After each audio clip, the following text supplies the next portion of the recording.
Still a big piece of the economic puzzle, healthcare reform. Our next guest spent 6 years as Assistant Director for Health and Human Resources in the Congressional Budget Office. He is currently a Wilson H. Taylor Scholar in Healthcare Policy at the American Enterprise Institute.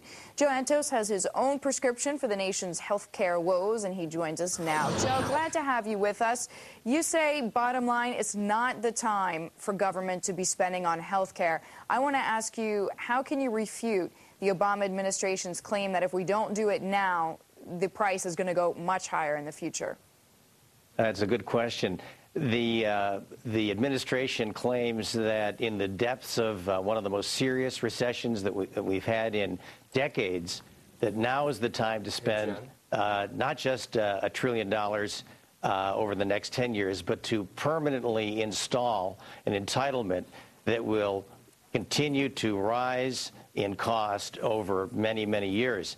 The Republicans on the Hill assert, I don't know whether this is true or not, but they claim that the bill coming out of the Senate Health Committee, the Senator Kennedy's bill, could cost $2 trillion over the first 10 years that it is fully effective.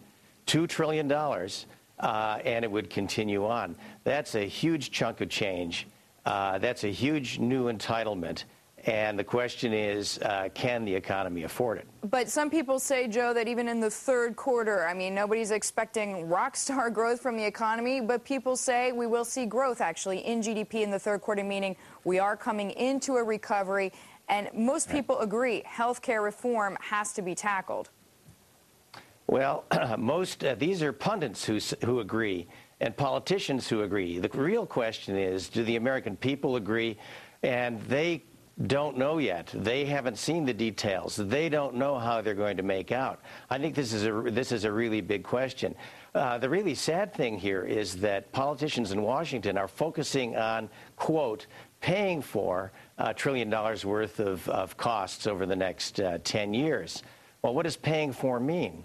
Paying for means higher taxes, not just for high-income people, but ultimately middle-income people are going to be seeing higher tax bills. They're going to be required to buy health insurance that they might not have otherwise. Now, that's not a bad thing necessarily, but on the other hand, it's really a form of a tax. They won't be getting the subsidies.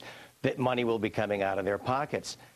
Joe, I'm sorry I have to jump in here for a second before we run into a break. Taxes are not the only way to pay for this. You can cut out costs, eliminate waste, no? That would be great if that's what politicians were really focusing on, but they're not. The other problem is that there aren't any magic bullets. We've been talking about some really great ideas, health information technology, for example, doing a better job of understanding what works in medicine, what doesn't. But we've been talking about those things for decades. There's no reason to think, as much as we'd like it to happen, that these ideas are going to bring the bacon home in the next couple of years. Joe, we thank you. We'd like to have you back, continue the conversation. Joe Antos of the American Enterprise Institute.